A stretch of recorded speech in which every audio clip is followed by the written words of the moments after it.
and thank you for joining me for another Talk About It Thursday. Today, I wanted to talk about healing and just my experience with healing, things that have worked for me, helped in aiding in my healing journey, and just the importance of healing. And yeah, so let's get started. I'm gonna go over some background. Um, I spoke about it in previous videos, but in 2016, I went through a separation. It was unexpected on my part, my end. So that was kind of what started, I guess, me realizing that I needed to heal. Dealing with that process, it was really hard for me. I meant my vows when I took them, so I never thought that I would be getting a divorce.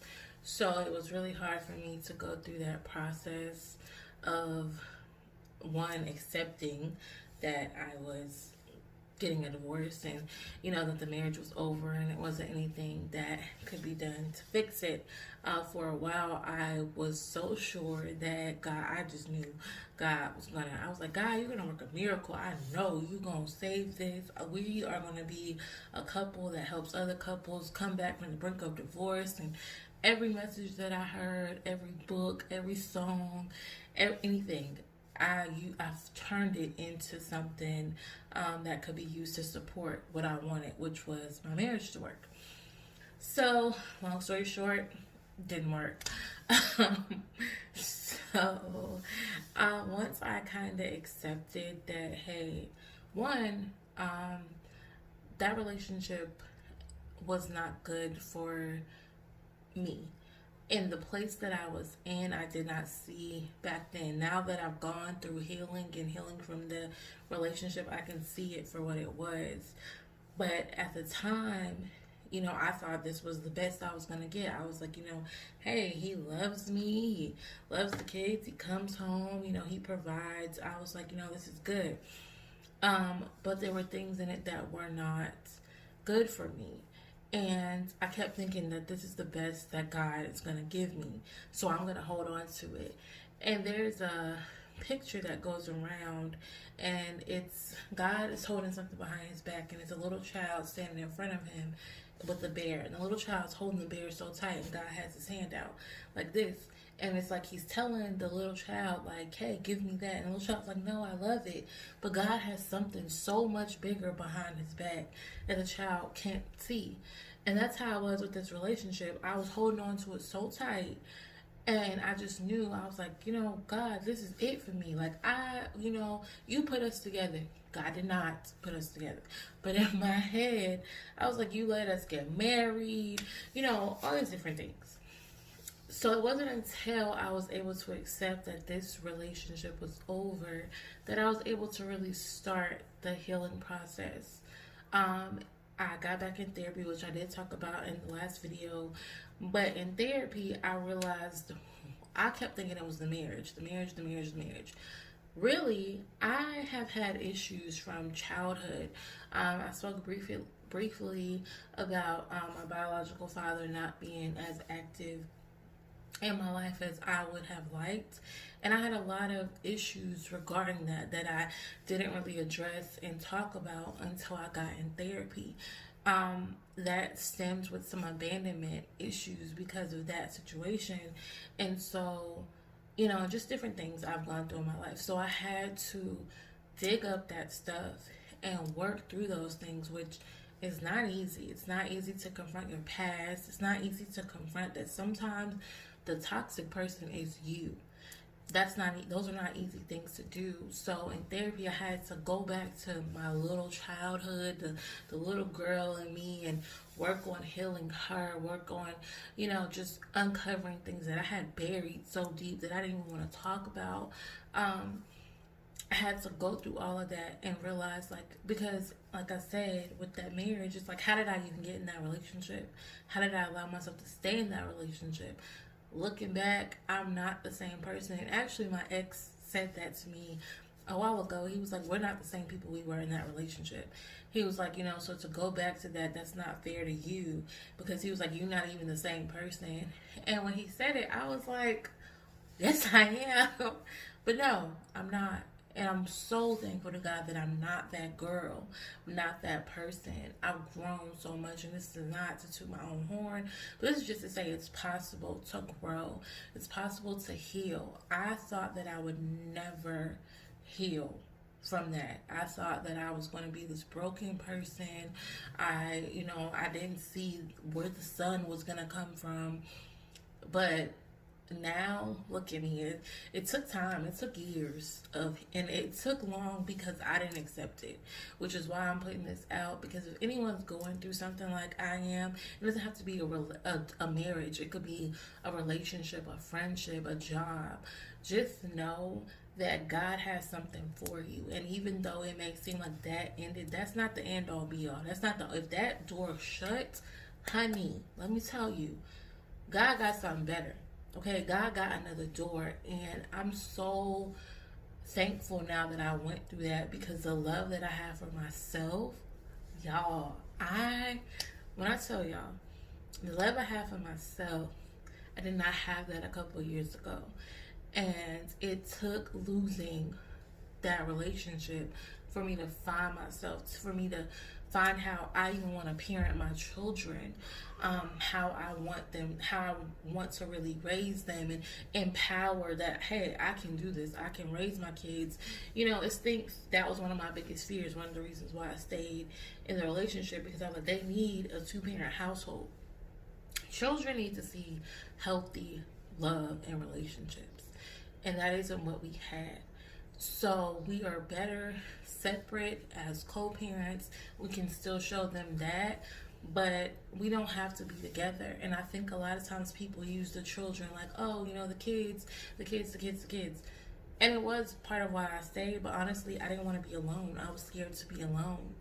And I had to realize, my pastor says this thing. He says, it's a difference between being alone and lonely. You have to be okay being by yourself. And that's the part I'm at in my healing journey, where I'm by myself and I'm okay with that. I don't feel the need to be with someone. I want to go back to that too, because in the process of separating, because at the time I felt like my then husband was talking to other people or whatever, I was like, oh, I'm gonna talk to somebody too, because he ain't about to be out here talking to people and I'm over here crying. No. So I ended up talking to someone in the midst of figuring out my marriage, which was not a good decision. And in the moment, with my emotions heightened, it was the thing to do. But looking back, that was not a good decision. It wasn't good for me because I wasn't ready. And so I ended up in a situation which wasn't good for me, because I hadn't healed. And I ended up, in just another toxic type of situation. And so I'm saying that because, and I didn't really want to share that, but I am in hopes that it can help someone else.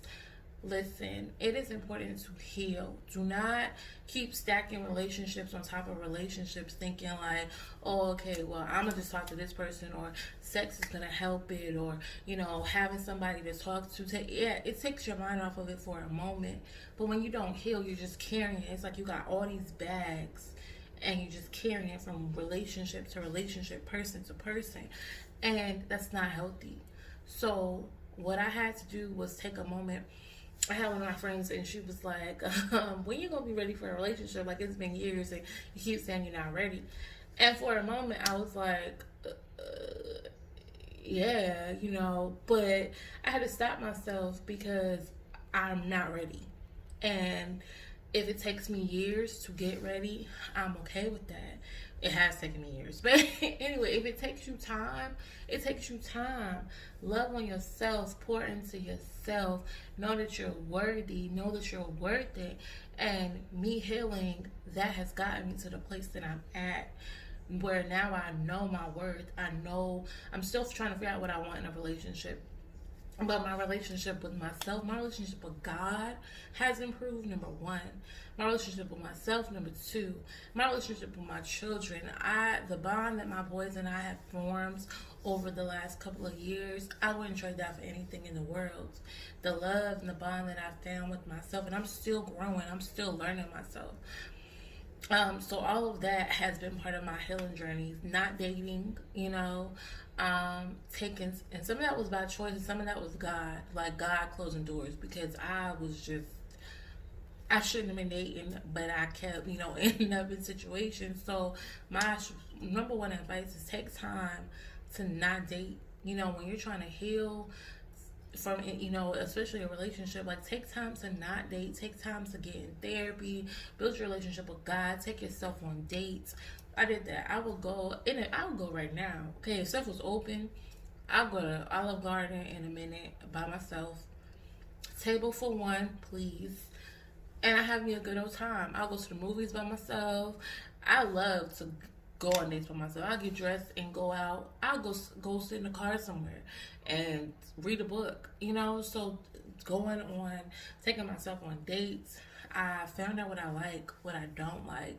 I've had to unpack some heavy stuff, and sometimes it's hard, but it also has helped me to grow into who I am. Also, I journal so much. I have so many notebooks and journals. It's crazy. I also do self-help. This is one of the self-help journals that I do. It asks a lot of questions. This was $5 at Five Below.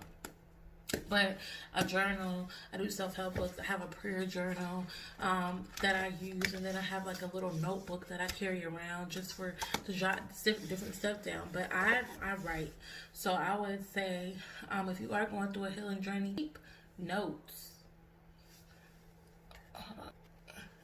Okay, if you are going through a healing journey, definitely keep notes for yourself so that you can look back at your progress, look back at what you've done, and when you're out of it, you'll be so amazed at your growth.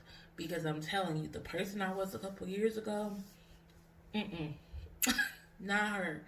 And I've kept some of the good parts, but I had to release a lot of the toxic things, and I'm still working. This is still a progress. I haven't arrived yet. I'm still working. I'm still growing. Something else that's on my heart: be okay with losing people. Sometimes you want to hold on to friendships, relationships, whatever the thing is, but sometimes you gotta be okay with losing people. You gotta be okay with being by yourself and walking through life on your own, and that sucks, but sometimes that is what you need. So be okay with that. Know that, hey, sometimes with growing, things are gonna shed.